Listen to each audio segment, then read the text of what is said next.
Deuxième œil international Toyebi Nanyango abungi bulu yeke esekisaka biso etangisaka biso esala mingi mpona baimboka le journal social mpona peuple makambo na biso akotaka yango amemi na bakonzi solution mpe eyei molobe ya biso pati mwamba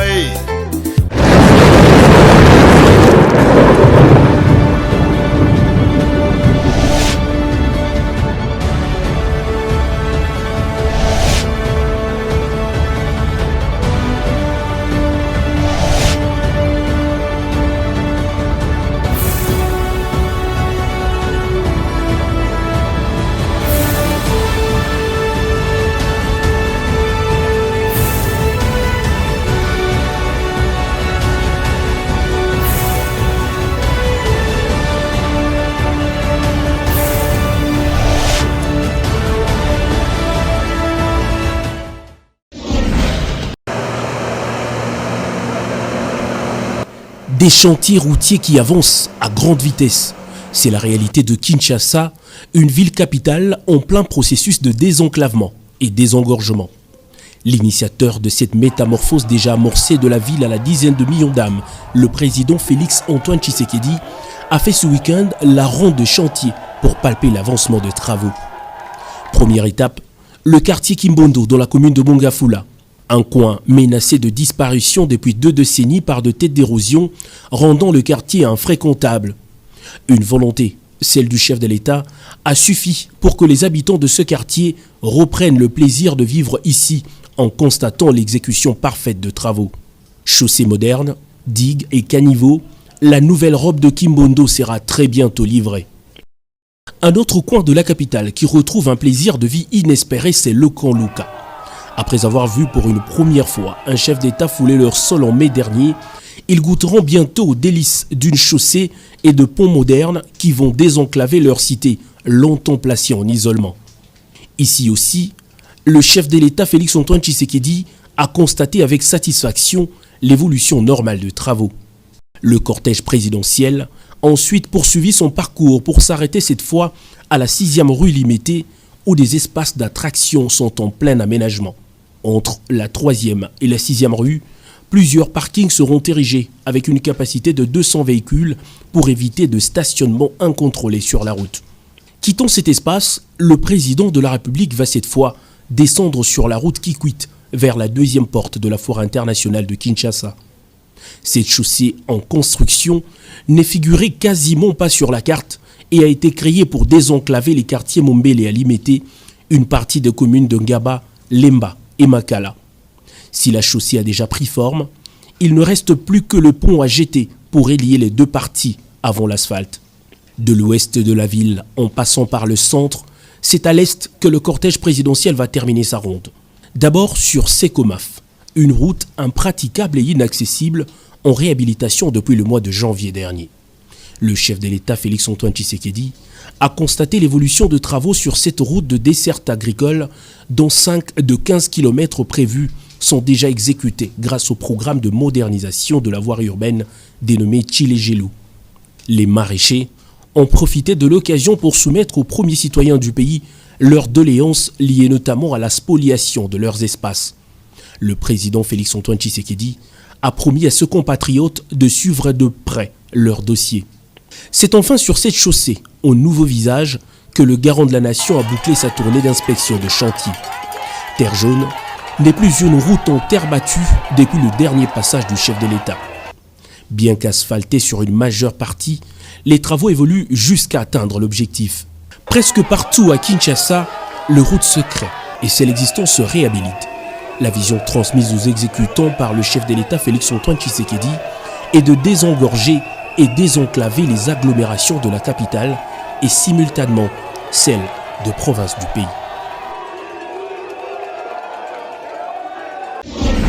2023, Moïse Katumbi, président. Coordination, il y a ensemble, il y a ville province, il y a Kinshasa, Basanganaki autour, il y a coordonnateur na bango, honorable Francis Kalombo, nouveau responsable à parti, n'habite représenté la Moutounyoso, cahier de charge Oyo, et lié la responsabilité Oyo, hiérarchie, et confié Bango, et pas Yemoko président national, Moïse Katumbi Chapwe. Na locution na ye, le numéro 1 à Kinshasa, à Beta qui c'était, autour ya vision, ya Moïse Katumbi, père et dynamisation ya parti. P, ben ce qui n'a pas tout nyonso, ba kita sur terrain, pour la course l'adhésion, et ben 1000 personnes, pour le croître effectif et ensemble. Exhortation et salamaki, P, ben ce qui bango que, batika koyoka biyoka yoka kasi ba respecte kaka hiérarchie na bango. L'autre beti di solo moni ya banomaki bango kalate fallait to kutala na bango pour to pesa bango moi bakitis moi ligne de conduite au bango ko sala et puis to fixer na bango to pour to ba dictateur te to fixer na bango date au photo kutana donc to yokani chaque dimanche nyonso ya par mois ya mois nyonso na suka to bando kutala na bango pour to sala bilan check up ndenge nini et puis to rassurer bango que to banda ko kita na niveau ya ba quartier na bango to solo na bango et puis to banda ko pesa bango formation awa par rapport à idéologie à parti par rapport à vision au Moïse Katumbi aza nango pona mboka na biso comment mboka o eza riche o eza cher et mikolo so bazo bisa biso que voilà mboka mbongo ezokota ebele na mboka mais bango ba komona ngo te en terme ya ba opalpa ngo te ba komona ba réalisation te faut to kende to expliquer population au niveau ya base comment mboka ko yiko tambola et biso tozo kalisani ni ndenge biso to ko yiko sala lo biso ki population sali biso confiance et que to komi na gestion ya mboka comment to ko sala pour mboka et gérer faut moko na kati na bango en tant que ba responsable ba kene na matière ba yeba et lo ni ba ko sala d'où l'importance ya rencontre lelo.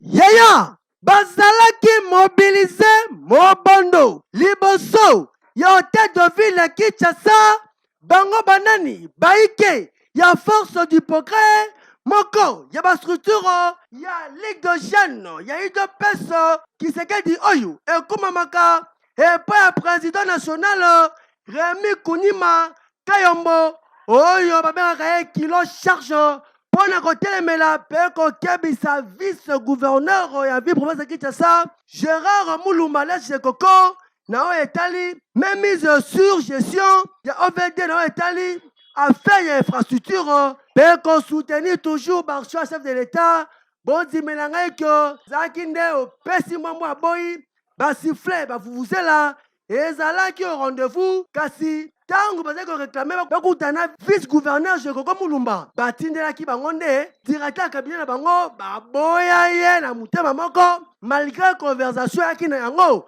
malgré message baboya ye boyoka ndenge quelques manifestants force du progrès bakommunikaki boye na matoi mingi epa ya ndeko Jekoko Mulumba biso jeunesse ya UDPS nde tondimi ye azala wana mpona kosoutenir sur un chef de l'État place oyo mokoko se koyi kozala etout consent mais ndeko Jekoko ye aye kaka mikolo akomi kotia makanisi na gestion ya infrastructure ndeko Jekoko tobendio matoi et puis eza yo moto azopesa baroulage motu makasi po takaseri ekoma makasi na kati ya mboka oyo imagine toi olobi il faut batia plaque bazona carte rose n'est-ce pas motu bazwa carte rose fo aleka na plaque fo apesa ngo nzela moko et puis opesi 20 jours na 20 jours lelo eza 6e jour mais bazokanga bato ya moto takaseri eza makasi na nzela moto aluki yango eza yo Jekoko bazosunga mokonzi te Jekoko mon cher bongama et on luka okokango te bongama bientôt ozona maboko bongama malgré la présence la force de l'autre ba force du progrès bazalaki déterminé baboyaki kutu ko délégué batu bakota na hôtel de ville lobaki ye moko vice-gouverneur Jekoko Mulumba akende kuna na Kamalondo pour expliquer bango po nini azali kosala même mise sur gestion ya OVD na etali ba faire ya infrastructure vraiment dossier oyo ya vice-gouverneur Jekoko Mulumba na force du progrès et ça à suivre et au esalemaki awa na commune ya Gombe na clé de château mobange na conférence de presse oyo la belle qualité brasserie number 1 Bracongo oyo baorganizaki pona ko présenter nouveau produit na bango na kombo ya Malte Tonic Café. Boni melangai ke ezalaki liboso ya ba journaliste o bautaki na ba chaîne différent nyonso e bandaki na moya yemoko Pati Saraza o yazali responsable ya marque tangu azwaki maloba alekaki na ko expliquer ba journaliste nyonso ke Malte Tonic Café oyo ezali na conséquence te na mwana muketo mukolo ezali na 0% ya alcool pe ezali kotekama na 1000 francs ya pamba eza pepele na gorge na ndenge ya kosakana te. Na nsima nango balekaki na kosala projection ya nouveau produit oyo ebengami na kombo ya Malte Tonic Café Tolanda. Salut Pierre. Ah, salut. Ça a été ton week-end? Week-end très chaud avec des potes et des copines. Allez, raconte. On a pété et arrosé des bouteilles de champagne au club. Et le soir, je vous dis pas, sous une ambiance de lumière, on a dansé comme de malades et personne ne voulait quitter la piste. C'était chaud. Chaud jusqu'à te blesser, je vois. Moi, avec les filles, on avait fait le shopping. Et après, soirée karaoké, chicha gogo, mama. On a partagé une bonne pizza avec du mojito. Mamma mia! Ah bon? Hé, Arnaud, le tien, il était comment? Moi, j'ai eu un week-end mouvementé. Déjà samedi en journée, sorti avec madame au ciné. Super. Puis un moment de qualité dans un lunch bar avec des potes. C'était super. Et dimanche après l'église en famille, un barbecue 0% alcool et on s'est bien amusé. Week-end de rêve. Ça vous dirait qu'on partage? Bien sûr. Allez, à la vôtre. Malta Café, sans alcool, sans complexe. tozoteka mulangi moko na 1000 francs mulangi moko ezotekama na 1000 francs na babar na bisika nyonso ozwama na Kinshasa ozala na Bakongo ozala na Congo central ndenge tolobaka ozala na Bandundu na Chikapa na Gemena bisika nyonso okozwama soko okutani na mulangi ya Malta Café ezotekama bon na 1000 francs. Tant que tu produit à sika na marché, tu sali yango na kowelisa te, towelisi te. Tozwaki temps na biso, to travailler, to meki ba formule ebele, to meki ba recette ebele.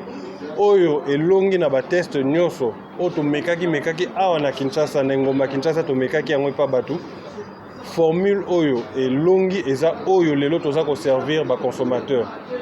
Oyo nakala tant msuzo salema eza que tozali ko réadapter formule mais oyo eza formule oyo esali ba esenyo so concluant oyo que consommateur akosepela nango. Jeudi 28 juillet to bandaki yango bato ya liboso o ba mekaki produit oyo officiellement eza activité oyo tomona na gare centrale oyo to mekisaki batu pendant 2 jours batu nyonso bazokita na Ngunduka bazali kokutana na Malta Café o bamelaki ofele pona romeka et ba commentaire na bango nyonso et encourageaki biso yango tolobi no tokovanda boyete tobenga pe bapanzisango bango pe basa musala na bango ya kopanza sango ya Malta Café. Distinction ozala mwana mwasi mukolo mobali ozala na zemi ozala na zemite ozala sango ozala pasteur ozala maçon ozala PDG ozala nani okomela sans problème. Noko na ngai bokanisi esili bongo te balekaki pe na kosala projection ya dégustation oyo basalaki na gare centrale. Tala Malte Tonic Café oyo ezali ya koluka te ezali kotekama partout na babar na 1000 francs ya pamba ezali kitoko pepele na gorge yebela. Malta Café, sans alcool, sans... Allô, diplôme. Tu es où? Moi, je suis au Pacific Palace. Tu connais l'endroit? Oui, je connais l'endroit. Au cœur de la ville de Kinshasa se trouve un endroit très magnifique pour vos moments de détente à volonté, c'est le Pacific Palace. Un cadre idéal pour les personnes exceptionnelles que vous êtes. Chez nous, vous y trouverez tout ce qui va répondre à vos désirs. Des chambres bien équipées avec douche et des lits pour un repos paisible et doux. Vos séjours seront inoubliables car vous n'allez jamais le regretter.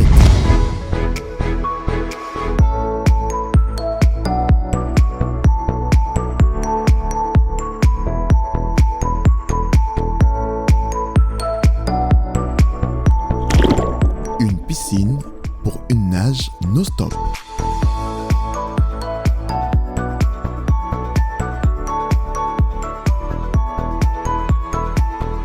restaurant VIP pour vos rendez-vous romantiques et amicaux sur la gastronomie congolaise et étrangère. Chez Pacific Palace, ah oui, nous sommes dans le bruit. Notre adresse, route de Matadi, référence Arrêt Grand Hôtel, au quartier Mitendi dans la commune de Mongafula. Bienvenue chez Pacific Palace.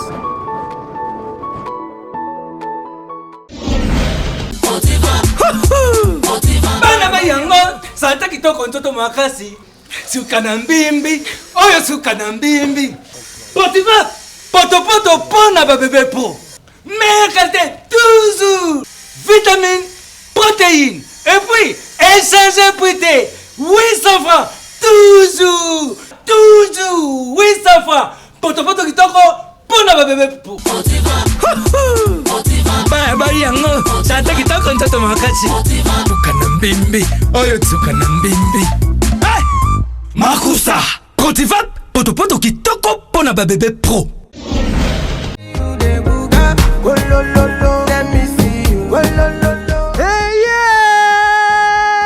Masolo bozelaki pona service ya gardiennage yango yo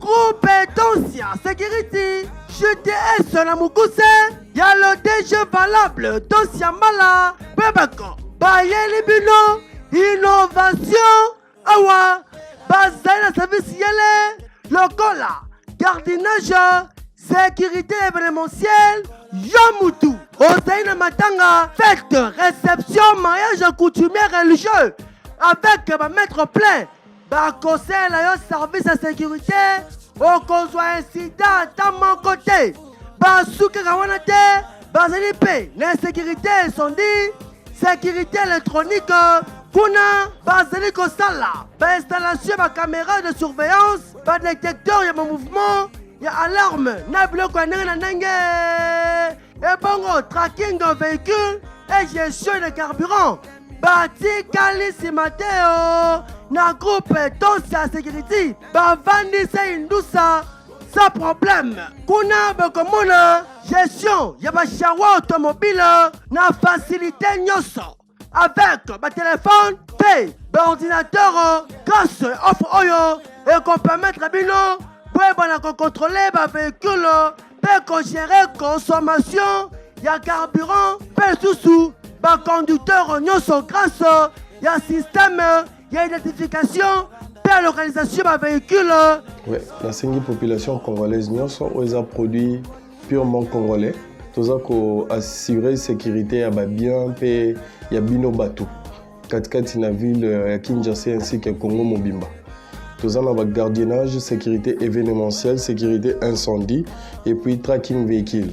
Eza service moko ya qualité nasengi na population congolaise nyonso baza na simanango avec ba éléments baza bien dotés sur tout le plan. Et puis na ba formation capable ya assurer sécurité à Batiopi ya ba bien na bango. Pokozwa groupe Tonsia Security GTS na mukuse musikate awa na avenue Colonel Ebeya numéro 3 na immeuble Ave Maria na rez-de-chaussée local A1 boza mobimba tope bobenga bango kaka numéro ezali affiché beka na bino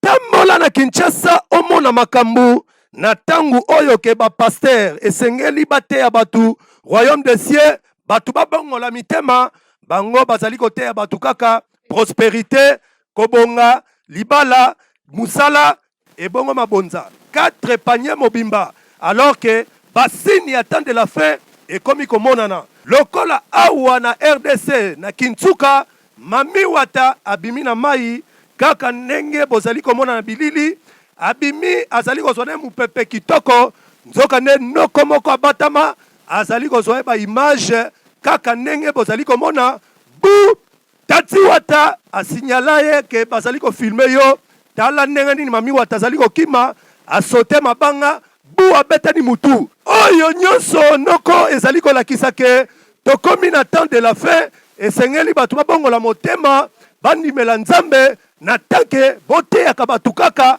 kobonga musala libala. Ebongo soki mami wata abimina wenze aya kosomba biloko. Eske bokotekela ye? Yebela.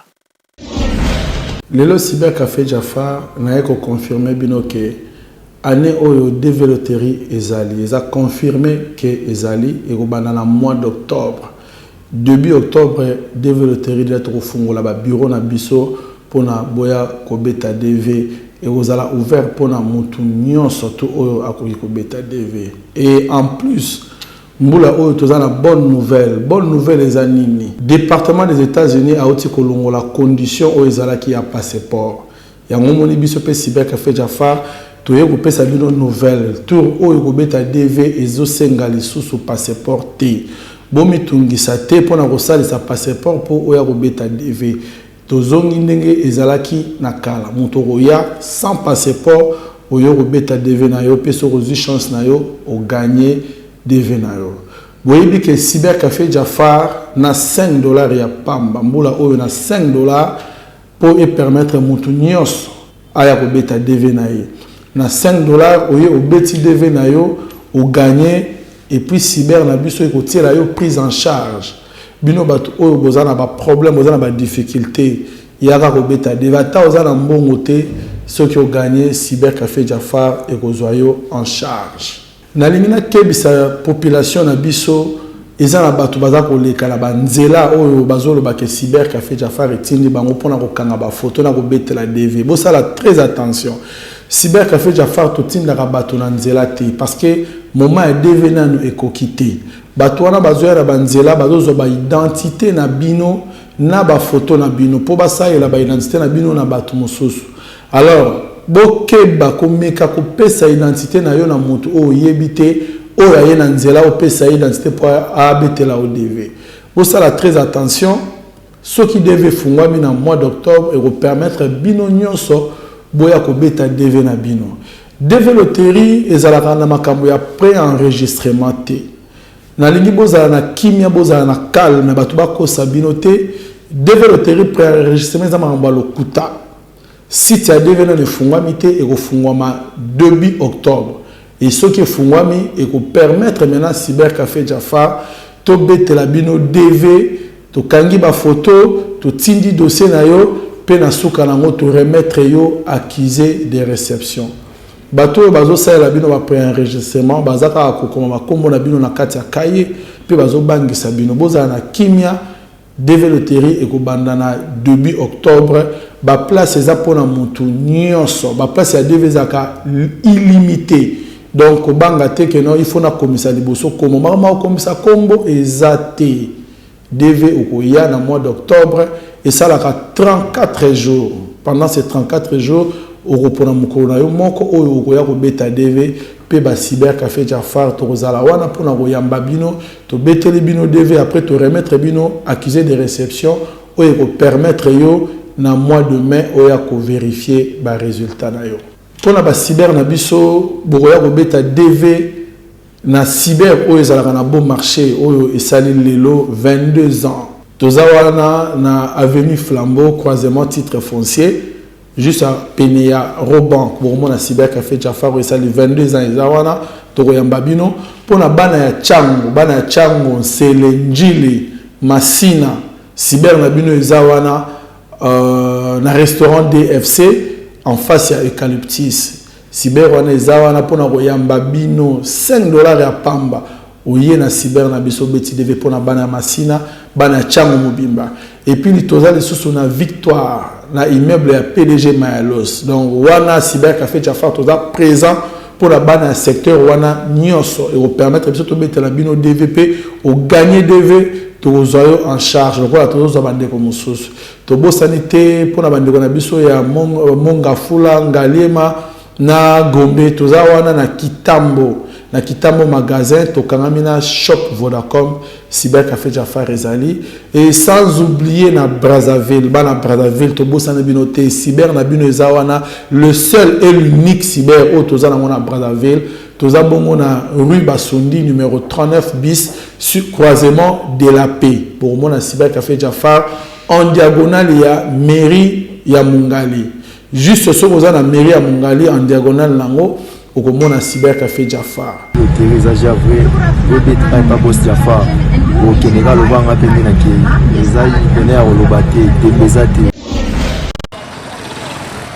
Yaya, Université de Kinshasa, Bonzi Melangaiko, et Sanzaki, étudiant ou candidat, na 4 auditoire Mokoka, ya faculté des sciences, à na 5e édition, ya concours de bourse d'études à l'étranger, Oyo, agence de voyage crédible, fiable, Easy Travel Agency, ya le DG valable, Jonathan Moukesse, Oyo, organisation qui toque avec un portail idéologie. Nyoso, et bandaki na entraîne ye, na ba auditoire moko pour le repesa, ba consigne, paye, ba surveillant, ba lekanaki, na repesa ba copie examen, ba étudiant, tout ba candidat, ba travail qui toko, bon de la oyo, dans les recommandations comme on a la copie, on mususu, on a qu'on mette en dada na ko sakanate, suka nyoso, bon une communication et pesa maki. Concours, l'équipe très bien. Vu que nous avons un peu stressé, on est bandé. Mais après, c'est remonté le stress. L'équipe nous va bien. Vraiment, ça l'a mis bien. J'ai beaucoup aimé. Et malgré que j'ai appréhendé, nous avons pas un peu de doute. Mais l'équipe bien en gros. Hésiter, l'échec c'est quand on n'a pas essayé, vous voyez, et c'est mieux qu'au méca que de vous dire que ça ne va pas marcher. Comme on garde les gens à Sali, et je suis sûre, je suis confiante que au Simba, pourquoi pas. Tout le coup marqué sur la 5e édition dans il y a une équipe, ils ont dit que année Oyo, on a eu encore beaucoup de participants qu'on n'a jamais eu dorénavant. On a plus de 1300 participants. Tous en 800, 1000, 1200, 1300. Ils ont essayé pour la collaboration de la Bissou et ça fait déjà 3 ans, tous ensemble. 5e édition de la Bissou et la famille de confiance.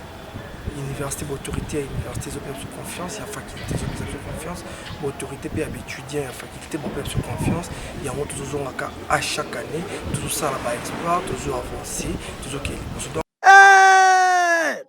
Ouais, d'accord. Spécial concours de bourse de tout Oyo, et Zali pendant Moka à Chypre, Turquie, Tunisie, Canada, et États-Unis d'Amérique, et Moka Moussousou, Kassi, bon à Goutana Bango. Boki Mambangu Musikati Awa, l'ancienne galerie présidentielle, na 2e niveau, local DM13, Bonza Mobimba, pour Awa, Masolo, je bête à Maki Toko, Nenga Rosagalate. Bonsoir. Nego ya Congo! Bino babita ya Kinshasa bana changu oyo ezali likambo ya koratete botuna nini o sortie officielle ya fondation Alain Mutuameme femme en sigle ONGD oyo eye pona ko améliorer conditions de vie ya peuple congolais. Tala rendez-vous ezali fixé awa na stade municipal ya Masina epai wapi esengeli bana ya Kimbantseke Masina Nchili Maluku Nsele bana ya Funa Lukunga Moamba ezali eloko ya koratete parce que awa bokokuta na ye moko le coordinateur Alain Mutuameme papa social atonda bolingo oyo alingi apesa yo opportunité na encadrement oyo fondation ezali kosala na ba domaine lokola santé communautaire bazwa yo prise en charge na masolo ya santé informatique menuiserie coupe couture esthétique maçonnerie microfinance cela veut dire badefisa yo mbongo osala commerce ozongisaka muke bakisaka lisusu éducation civique morale et électorale po ovandisa masolo ya vote bamemeli yo masolo etali environnement pe lisusu prise en charge ya ba personne ya 3e âge bazali pe kozoba ofele en charge ba fille mère bakisaka bandundu nyonso awa retenez samedi 13 août 9h30 biso nyonso tokutana awa na stade municipal ya Masina toya koyoka président pe ayoka biso po toluka ba solution ya ba problème na biso to améliorer conditions de vie na masolo yango bokoza ba comédien nyonso ya Congo mama Kalunga akozala Fondation Alain toi-même, tobengisi bino bolia le 13 août 2022 oyo. Boya na 2023. Boya na 2022 le 13 août. Bokozo artiste musicien oyo bakopesa chaleur na masolo yango. Héritier Watanabe. Pe artiste ya ndenge na ndenge bakozala au rendez-vous. Toya tozwa carte tosadere po na intérêt ya biso moko bakinois. Pona contact benga biso na ba numéro oyo 081 61 97 748 089 88 24 435. Nga pona fondation Alain Mutuameme jamais nazanga. Hey Kania!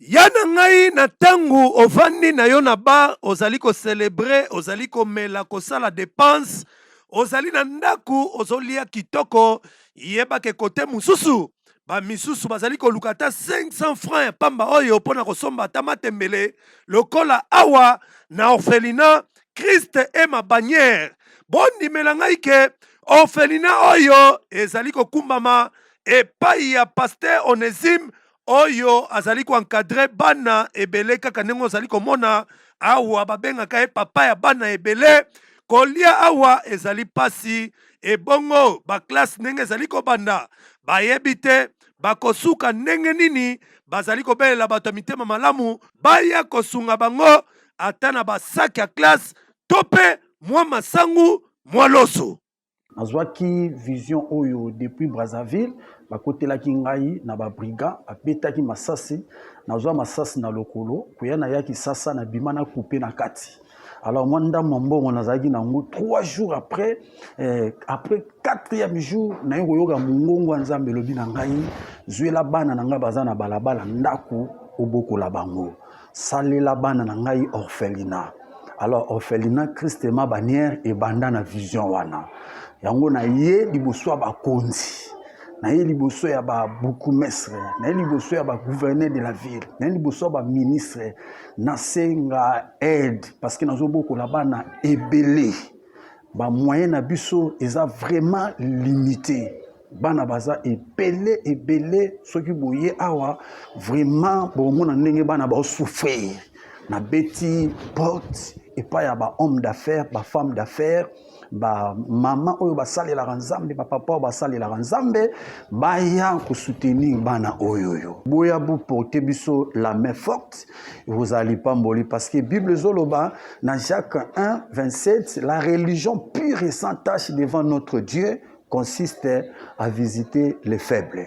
Zamba pambola bino noko kopesa ezali kobomisa ebongo kokaba ezali pe façon ya koluka bénédiction na ndaku na yo na musala na yo to na libala na yo yaka kosunga baorphelin oyo bazwami awa na ngaba na avenue Kana numéro 171 référence arrêt maternel oza mobimba to pe benga bango na ba numéro ezali affiché liboso ya ba écran na bino yebela tokomi na mama bolinga mingi na bandaku na bino eseksa bino makasi bulu ya lelo mutuna ni etunami bolanda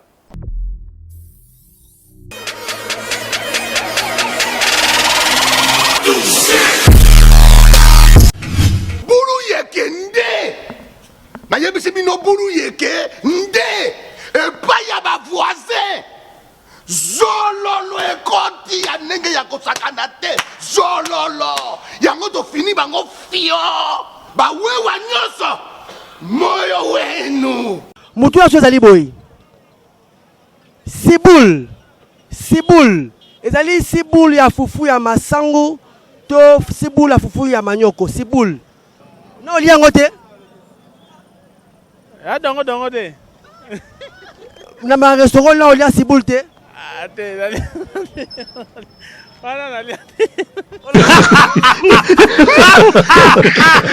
mbote ndeko mbote papa sibule ezali sibule ya fufu ya masangu to sibule ya fufu ya manyoko sibule eza fufu ya masangu olobi otuni nini nalobi siboule ezali fufu ya masango to siboule ya fufu ya manyoko.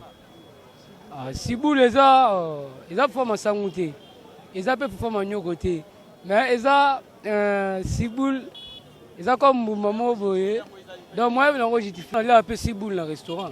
Tu dis que eza fufu ya masango to fufu ya manyoko. Eza fufu manyoko. Non mabengi yango babengi siboule. Mbote ndeko na ngai. Mbote. Awa toza wapi?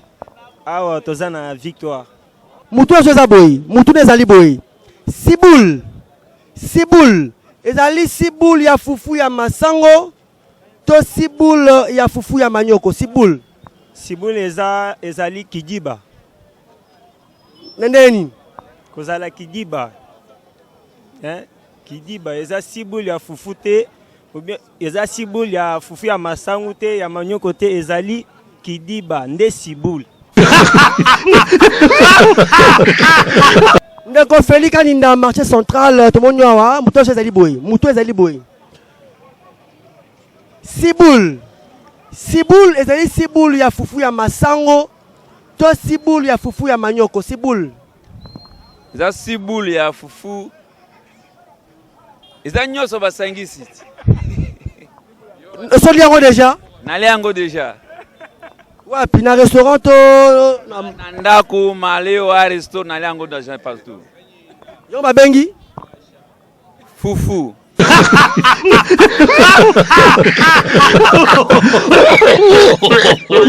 Bamo neni ni buli yake koteli bino na bandaku boseki bokanga bapanzi bolana se menesa na bino ketan boza koseka bozo akaina silo pona okoma siboule ezanango siboule fa masango to ya manyoko te mais siboule ezanango ka bandembi oyo bamama na biso batekaka bachaka yango na pondu chamuntu chanzambi elakiseke to komina suka ya magazine deuxième A international bulu yake oto benga mikoloyo voiture sans moteur yebela tan tindika chakalti ekopela et pas ya voisin et si eyebana zololo ekota to fina bango fian ba wewa ba pona na kanluka surtout na romponda ba moyo wenu nous chala bimpa tout aona na kesho talek